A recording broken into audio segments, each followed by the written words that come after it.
think you can see why the Danube seems to cast a spell on almost everyone who travels along here. This journey so far has felt like a highlights package of this pocket of Europe. We've gone from the spices and spirits of Budapest. I sampled my very first marzipan coffee in a grand old cafe in Bratislava, and I've just been told I'm starting to resemble a Fräulein. Not my intention, but I will take it. And we haven't even made it yet to the storybook town of Český Krumlov. That is up ahead.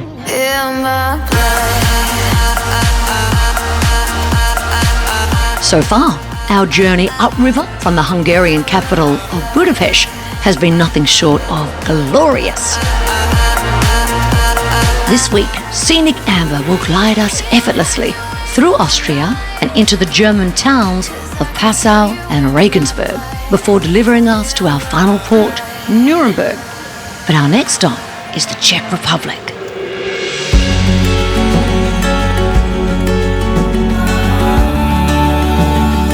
Tucked into a lazy bend of the Vltava River, about an hour's drive from our docking point of Linz, is a UNESCO-listed charm with more personality per square metre than most cities 10 times its size. Okay, I may be a romantic, but trust me, Český Krumlov has a true sleeping beauty tale to be told. You see, through a series of consequences, the town has remained pretty much intact. During World War I and II, the locals definitely suffered, but the town itself, that remained pretty much untouched. And during communism, there was no industry here, so the state did take control, but they left the village pretty much as you see it today. And then finally, after the Velvet Revolution, the locals wrote to UNESCO and they said, please, can you protect our town? And finally, Sleeping Beauty was able to awake.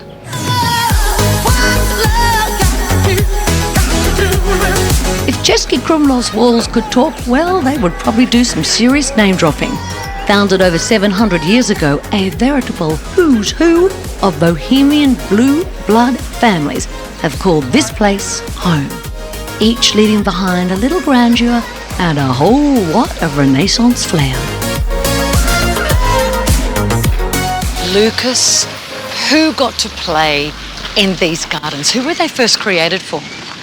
For the owners of our castle. When the Regensburgs moved to Krumlov, when they got it from the Habsburgs, they decided to build a new garden. Once upon a time, around the year 1250 to be precise, this bend of the river caught the eye of the noble Witkowski clan. Now maybe it was the natural moat, maybe the gorgeous views, but Český Krumlov started life as a humble fortress, and one of its oldest structures is its tower. Why have they got those beautiful frescoes on the outside? This is the work of the last Rosenbergs. The Rosenbergs owned this place for 300 years. And in the second half of the 16th century, two brothers in the Rosenberg family traveled around Europe to see the world. They saw Renaissance and they wanted to have the same at home. So when they came back to Krumlov, they invited architects, builders, and they started modernizing. This is the time when the defensive castle from a fortress changed into a beautiful, comfortable residence. No visit to Český Krumlov is complete without exploring its castle.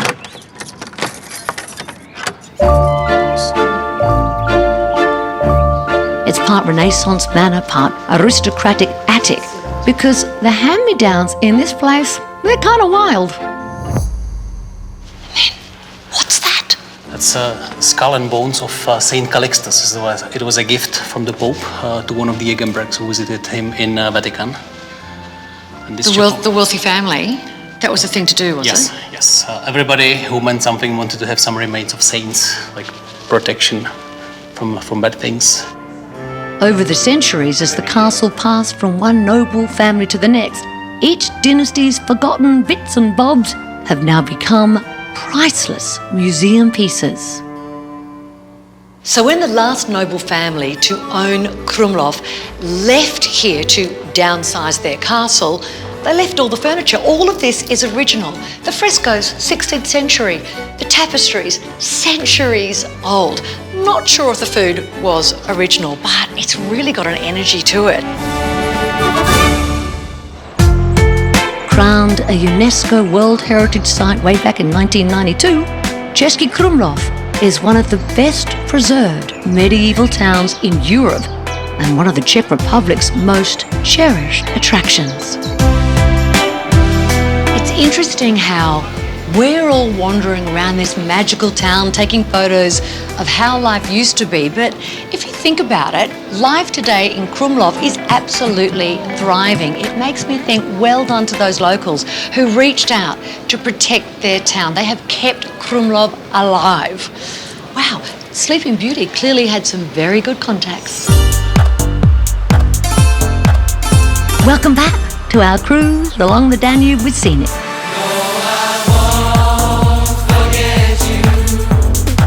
Sometimes when it comes to river cruising, it's what you see in between the big name destinations that can be the most magical. They're the moments that often stay with you. Right now we're traveling between Linz and Passau on the Danube, and this is actually the favorite part for the crew. They say they love this stretch the most. I'm with the crew. The journey upriver to the town of Passau is almost 100 k's, gliding gently past a gallery of hilltop monasteries and tiny hamlets. We have an entire morning on Scenic Amber to just chill out and take in life along the Danube. And come lunch, there are never any issues getting a table with a water view.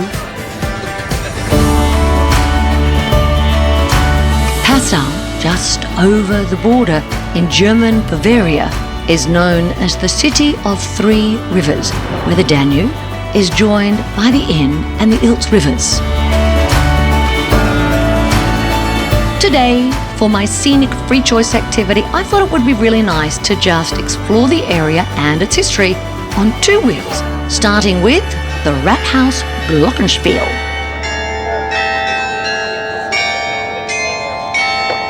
CK, that is the prettiest chime I ever did hear. Yeah, I agree. Twice a day. We got here just on time. And why do they call that the Rathaus? So the Rathaus is simply a German word. It's town hall. And this was basically a symbol of the people. Gosh, it's beautiful. In the 17th century, Passau's prince bishops commissioned the building of St. Stephen's Cathedral as a grand Baroque symbol of their power. CK, yes, that is an engineering feat, considering it dates back to when? 1675, when the church was rebuilt. And why is it so big? Good question. Well, back then, the Prince Bishop's power extended all the way across the Hungarian border. So that meant that all the other St. Stephen churches along the Danube, whether that was Vienna, Bratislava, or beyond, they all answered to this church. This was the mother church of all of them. Weaving its way around the Danube, Inn and Ilz, the Three Rivers bike loop is around 33 kilometers long and an ideal way for casual riders just like me to get amongst Passau's postcard perfect scenery. You have to admit this is a really lovely way to see the world. Absolutely. When you're on a bike, it's a full immersion experience, right?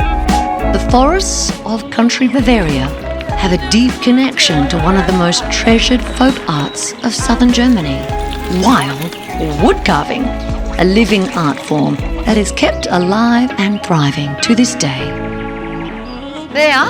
This is what are you showing me? The only woodsman I know from Neuburger Wald. His name is Rudy.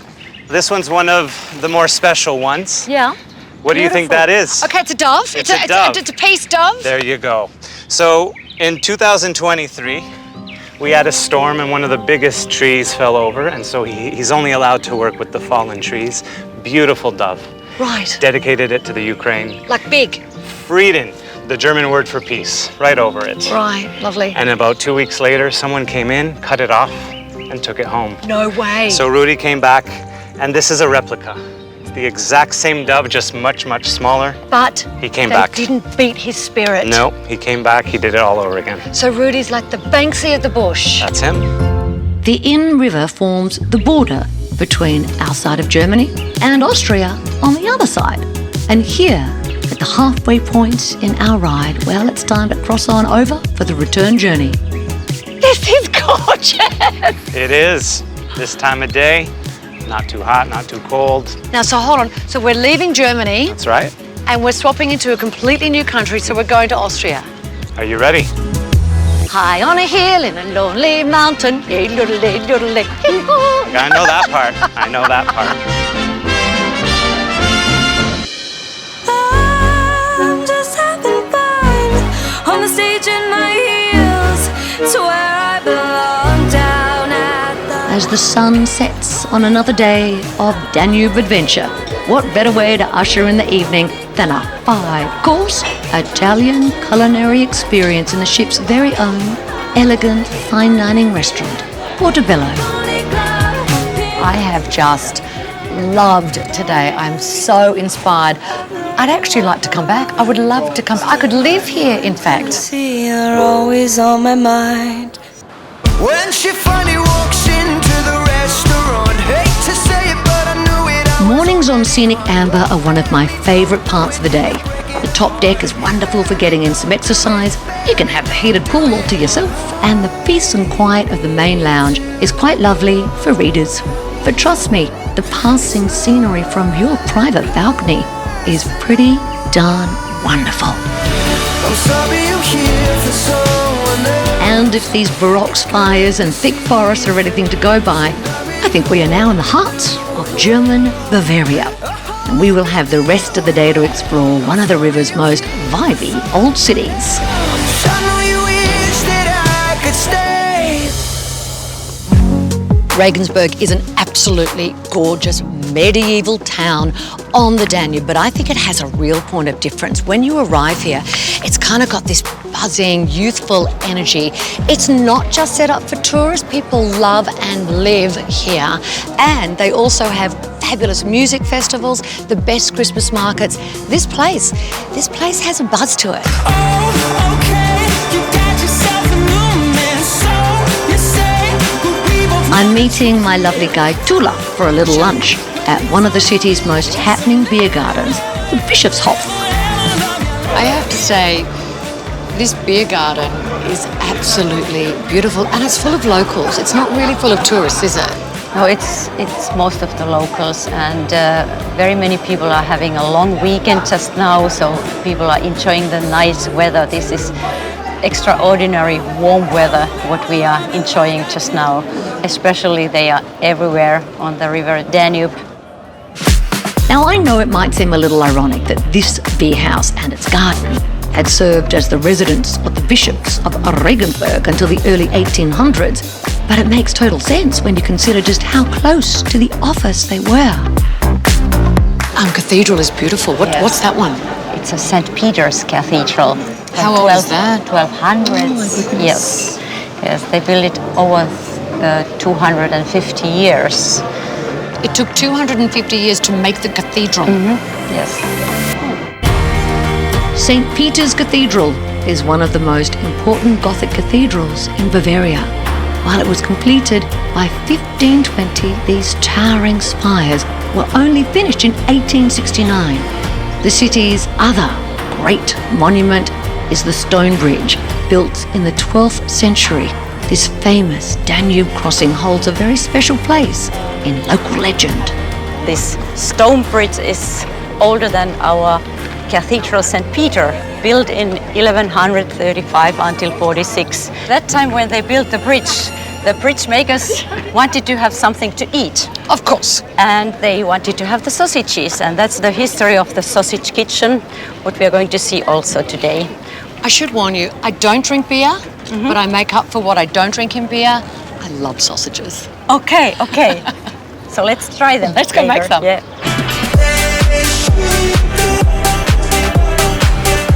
This unassuming riverside hut claims to be the oldest continuously operating sausage kitchen in the world, having originally fed workers who built the bridge nearly 800 years ago. And tucked away just behind it is Wurst and beer, a hands-on workshop where guests can learn the arts of Bavarian sausage making. Today, Wurstmeister Roland is showing us how to make the breakfast sausage Weisswurst. If you want to call it the original Munich Weisswurst, I'm only allowed to use 4 spices. Cardamom, white pepper, ginger to make it hot, and mace. The traditional recipe mixes finely minced veal and pork fat with parsley. The whole thing? Yeah. Oh, okay. Onions and lemon zest. Oh, the smell. Isn't that just beautiful? This is the freshness. Then once everything is combined, it's pressed into natural pork casings. Okay, Truly. Are you ready? Am I doing that right? Ah! Slowly, keep on. Very good. We want to see this. Fabulous! Sorry, that is fabulous. Great!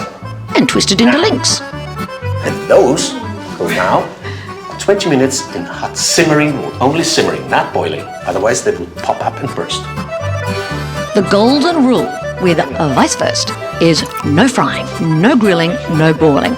Now you stick to that and you have nailed breakfast Bavarian style. You see how fluffy it is? It's fluffy, it's moussey. It's delicious. How do I say delicious in German? Köstlich.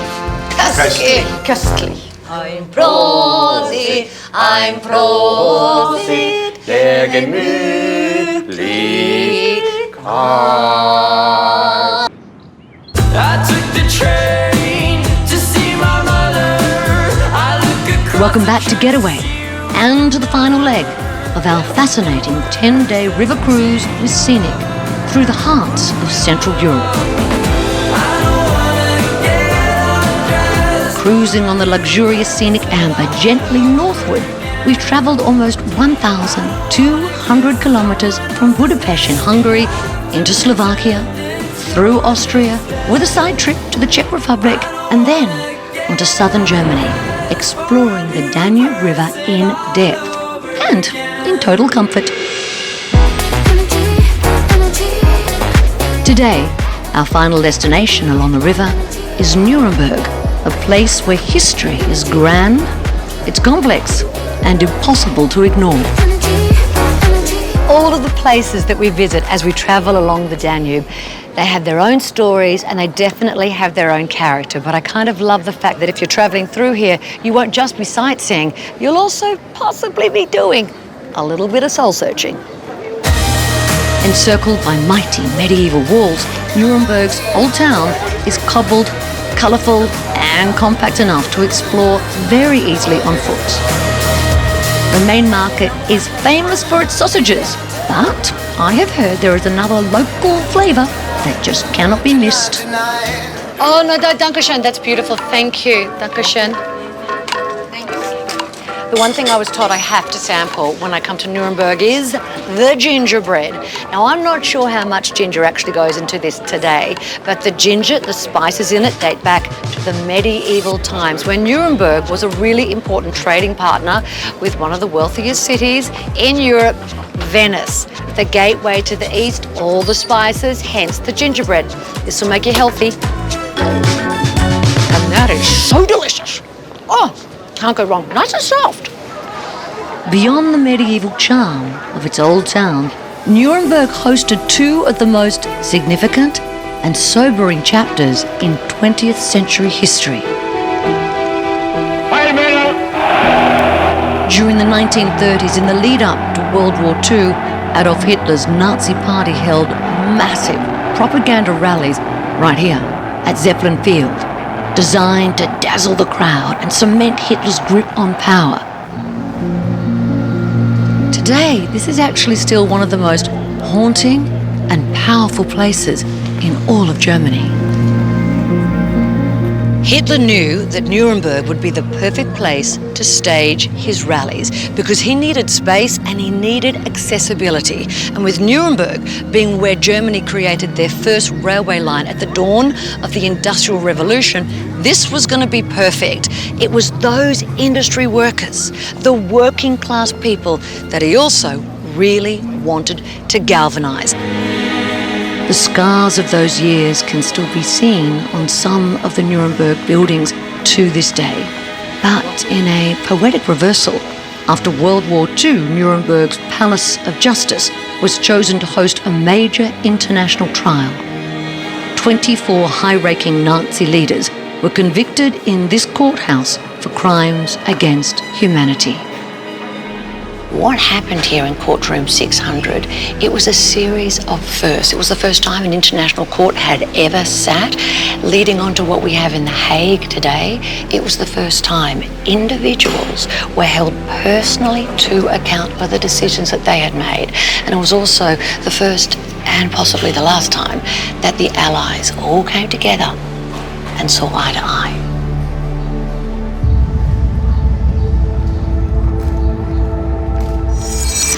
Discover the Danube in depth in all-inclusive ultra-luxury with Scenic. Exclusive Scenic Enrich events, Scenic free choice activities, plus all onboard meals and premium drinks, they are included.